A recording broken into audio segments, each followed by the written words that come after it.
يعني انا قلت تصريح قبل كده الناس كلها زعلت مني. هو خد 3 عالم قبل كده من بطوله 6 فرق مش 3 عالم في كده، بس يعني اللفظ يطلع صح. في بطوله من 6 فرق ده طلع منهم الثالث. طب كمان. البطوله دي كانت قويه؟ لا مش قويه. طب الفرق اللي فيها قويه؟ لا مش قويه. ازاي؟ مش قويه طبعا.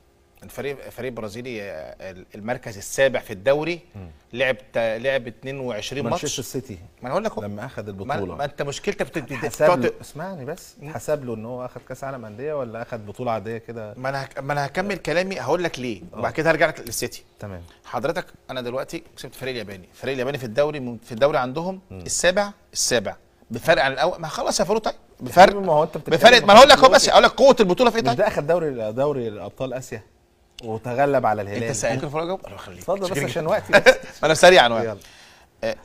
البطوله يعني بالحسابات اكتر فريق دخل فيها اجوان واكتر فريق اتعرض للهزايم النادي الاهلي رغم الميزانيه العاليه $1.5 مليار. الحاجه خلص يا فاروق. في البطوله دي؟ لا البطوله عامه يعني. طيب عشان ما انا هتكلم في البطوله دي، هتكلم في البطوله دي بقى، هتكلم في البطوله دي 9 مرات يعني 9 مرات يعني مكتوب عليا غير كل الماتشات دي واخد الاهداف دي مكتوب عليا يعني.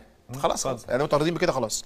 الحاجه الثانيه الفرق بينه في الدوري الياباني الفرق 22 بونت بينهم الاول، والفريق البرازيلي اللي هم خدوا مكافاه شهر معاش الفرق بينهم والدوري 17 بونت. فاذا البطوله ضعيفه جدا.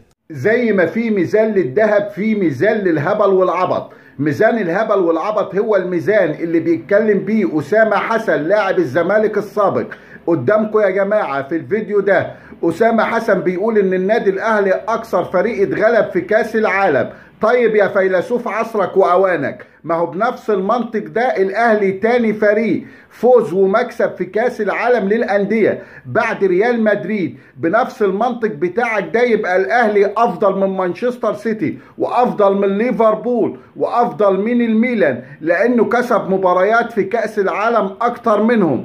كمان بيقول ان الفرق اللي لعبت الاهلي فرق ضعيفة جدا وان كاس العالم ضعيف جدا. يا فيلسوف عصرك واوانك، اوراوا ده اللي مش عاجبك مطلع الهلال السعودي بكل نجومه وبكامل قوته وواخد منه دوري ابطال اسيا من شهور. يا فيلسوف عصرك واوانك، فريق فيلمونسو امريكا الجنوبيه مطلع عتاوله امريكا الجنوبيه وما ادراك ما فرق امريكا الجنوبيه. كمان بيقول ان الفرق دي ترتيبها في الدوريات بتاعتها متأخر السنة دي. يا فيلسوف عصرك واوانك، هو ترتيب نادي الزمالك في الدوري المصري الكام حاليا؟ الثاني، الثالث، الرابع، الخامس، السادس، السابع، الثامن، التاسع، العاشر، ال11؟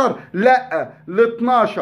يا فيلسوف عصرك واوانك، لما كاس العالم للانديه بطوله ضعيفه جدا يبقى الكونفدراليه اللي الزمالك بيلعب فيها ابو سليم واخو سليم وعم سليم وخال سليم بطوله ايه؟ يبقى الكونفدراليه اللي الزمالك بيلعب فيها مراكز شباب بطوله يتقال عليها ايه؟ يا فيلسوف عصرك واوانك، انت كمان عاوز تسرق فرحة الأهلوية بالحصول على الميدالية البرونزية في كأس العالم. ما كفاية اللي حصل زمان وكفاية بقى يا أسامة، كفاية لحد كده يا أسامة. خليك اشغل نفسك واشغل بالك بفريقك يا جماعة. معقول في عقليات زملكاوية بالشكل ده؟ ده العقليات الزملكاوية لو معظمها بالشكل ده يبقى احنا عرفنا كده ليه الزمالك واخد المركز ال12 في الدوري. ليه الزمالك ما لعبش في كأس العالم للأندية خالص؟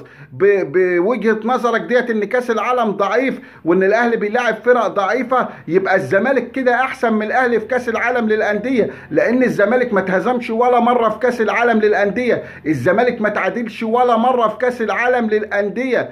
السبب يا جماعة ان الزمالك عمره ما شاف ولا راح ولا ركب طيارة وراح بيها يلعب في كأس العالم للأندية. زهقنا والله من الاشكال دي، مش عارف اقول لكم ايه عنه.